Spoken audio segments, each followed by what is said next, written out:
Hello there, and welcome back to another episode of Daily Magic. My name is SlytherinKnight, and I'm so happy you could join me. So today's daily quest is just to play 25 lands, nice and easy. And I think we're gonna do, let's see, we're gonna do some mono red goblins today. I just want to do something simple today. So, for those of you who don't know this deck, it's a goblins deck. I mean, that's pretty much it. With 4 copies of Impact Tremors just to take advantage of the fact that we're creating goblin tokens constantly.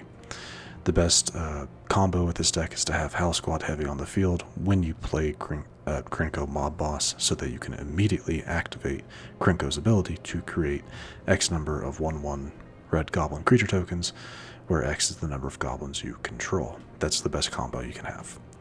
And if you have Impact Tremors on the field and a lot of goblins, that's a lot of damage going at your opponent's face. So, very simple.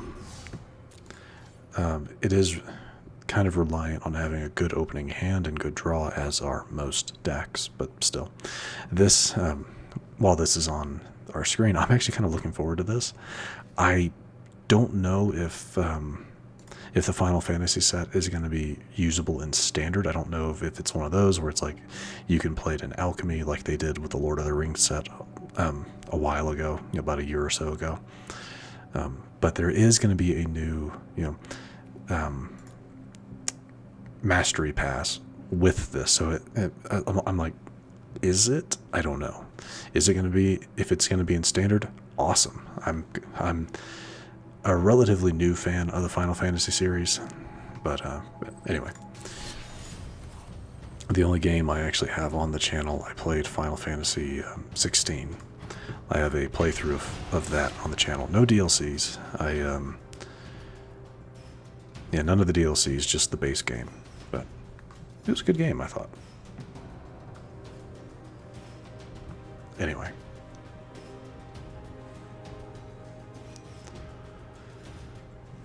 Yeah, we're just gonna play. We're gonna play a couple matches today. Two matches, maybe one, depends on how long this one takes. I've had a bit of a long day so far. Oh, right, nice, right at the start. I'll take it.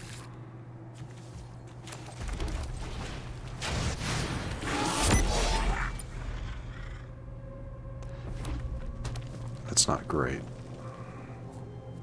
They're gonna burn my, yeah.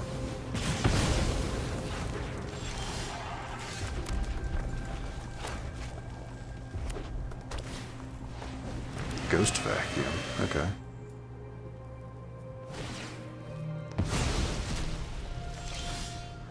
So what kind of red deck is this?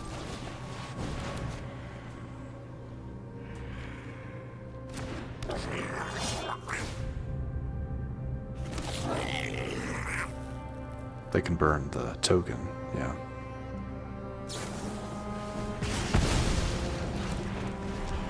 And I'm sure Heavy is gone too, sadly. Yeah, I probably shouldn't have played that.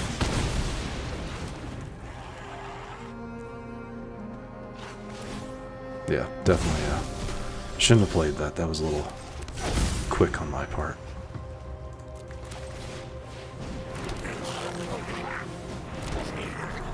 But we'll get 4 goblins on the field. You can kind of see where I was going. I was about to do some pretty heavy damage to the opponent.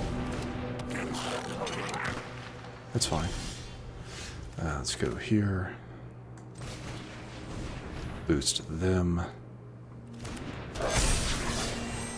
Bargain. Take one of you.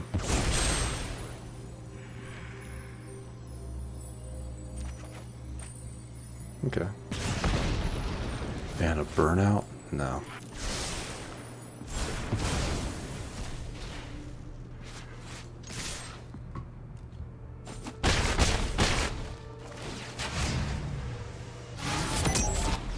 Kind of surprised they didn't activate a Ghost Vacuum there. But I'll take it. Rude.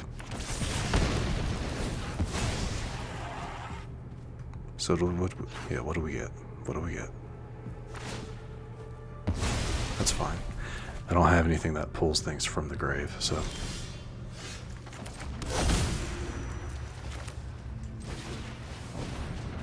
Nice.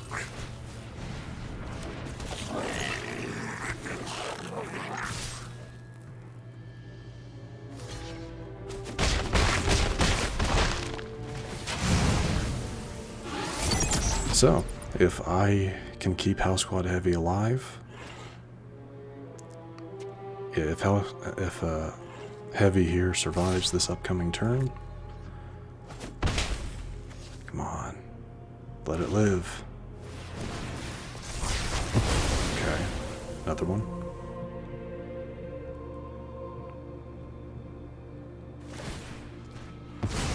Okay, good.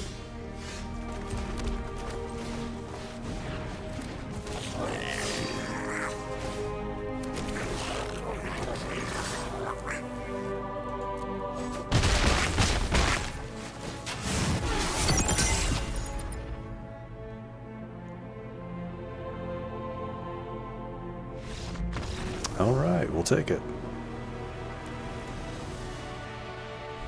But yeah, that Pyroclasm definitely kind of saved them from just outright losing. But oof, that was close. I will fully admit that was very close. Anyway, but I'm kind of glad, yeah, I got to show the combo. It wasn't as devastating as it could be, but it definitely worked. So happy for that.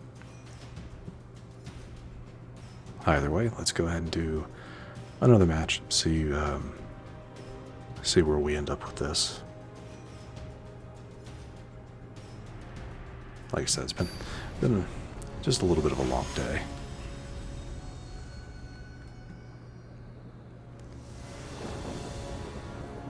This is fine. Yeah, no, this is actually, no, this is pretty good actually. Yeah, I like this. Go ahead and go with the Lackey.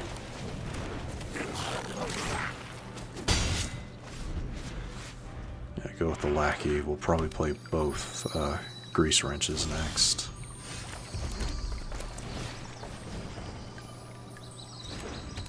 More of a, like, no reason not to.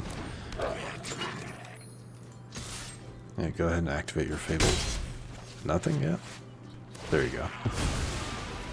I don't guess I could quite understand like why people do that. Why not just activate it right as you play it when you don't have, you know, 4 lands in play anyway? I don't know. Yeah, they're probably reading the ability, see which is worse to get rid of. Fair enough. Completely fair. Goblin. Go with the third one.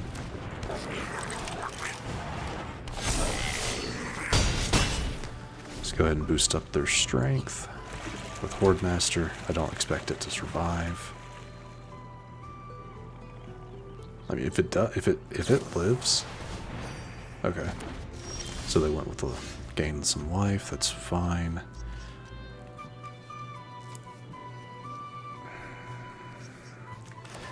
Yeah, let's go with the Heavy. Fair enough. Fair enough. I'll take it. Actually, I really appreciate these kind of these easy, quick wins. In between this episode and the last, I went through a terrible losing streak, like 5 or 6 matches straight. It was not good. But yeah, so this is kind of a nice change of pace for me. Anyway, we'll do one more match. If I can get a win, awesome. That'll not be nice. It'll finish the 15 wins in a week for me. That's nice, awesome. But either way, I'm happy with what we've gotten so far today. So can't complain.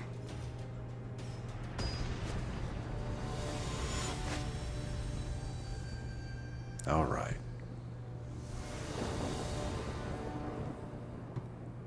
Yeah, we actually get to see Impact Tremors, which is nice. Start off with Bashtronaut. Oh, that's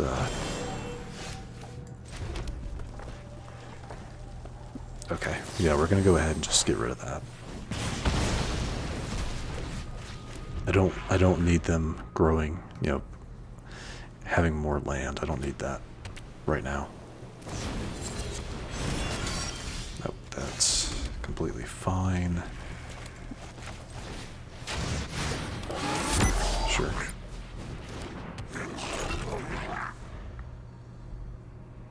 Better just to have stuff on the field. If they don't play another creature, Burnout can attack without being blocked. Though I kind of... Yeah, there we go. Yeah, I was kind of expecting something. Yeah, go ahead and attack. I'll block with Greasewrench. Too bad. Too bad they were smarter than that. I was hoping they might not be.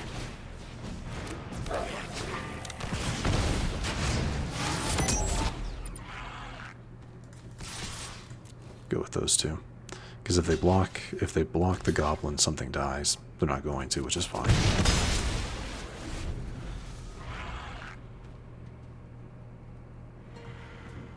Depending on what we draw next turn, obviously I'm going to attack with Greasewrench again, because again, unless they Scavenging Ooze will probably take something from the graveyard this turn.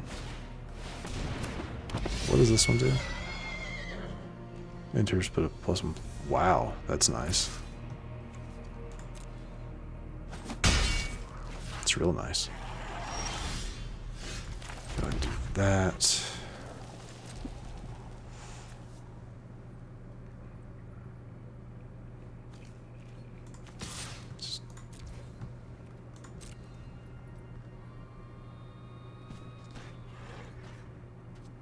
Do that, take something from my grave so that your ooze survives. There you go. I was kind of waiting for that. I would, see, the thing is, like, I would activate this ability. No. No. I thought about activating the ability.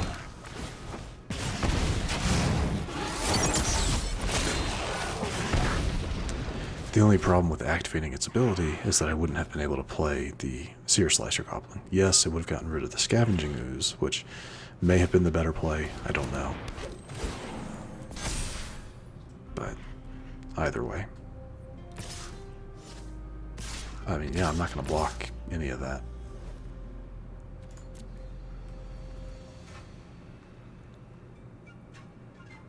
I mean, you're playing green and white, you have to have some enchantments or sight or something. Yeah.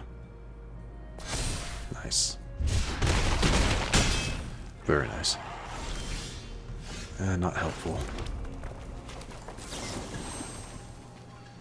Let's go there, get rid of you.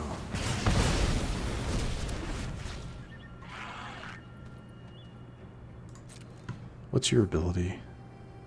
Yeah, we'll do both of you.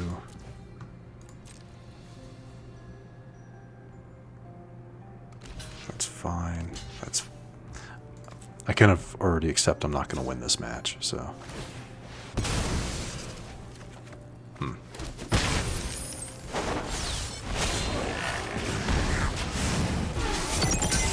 Yeah, I've fully accepted I'm not going to win this. I don't have enough removal to get rid of some of their stuff, so. It's fine.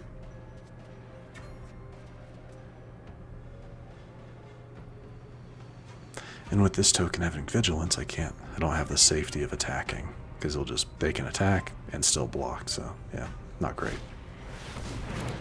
Another good fortune unicorn. Well, I'm glad I got rid of the first one. So there's that at least. Yeah.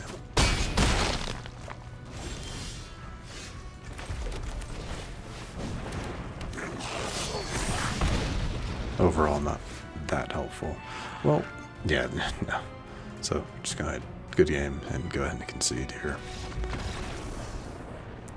Though, kind of to talk it out, I could have used Dropkick Bomber's ability here. Until end of turn, another target goblin you control gains flying, and then, when this creature deals combat damage, sacrifice it.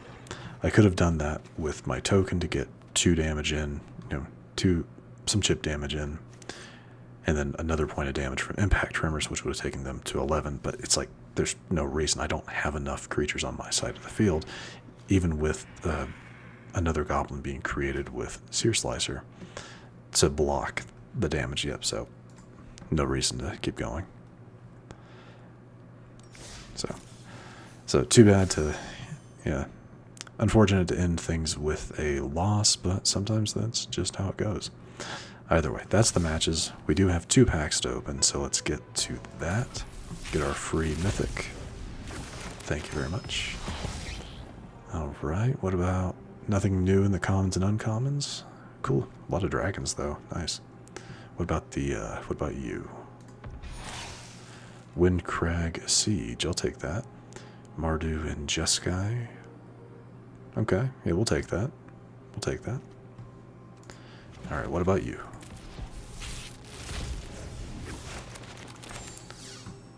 Okay, again, nothing new in the commons and uncommons. What about the rare? Severance Priest. I saw this being used in one deck.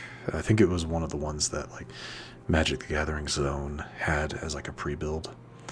When this creature enters target opponent reveals their hand, you may choose a non-land card from it.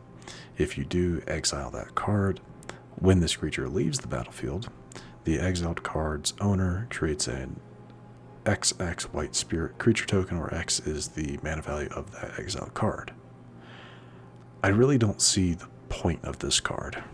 And maybe it's just because I'm not the best at like theory crafting and deck building, but you exile a card from your opponent.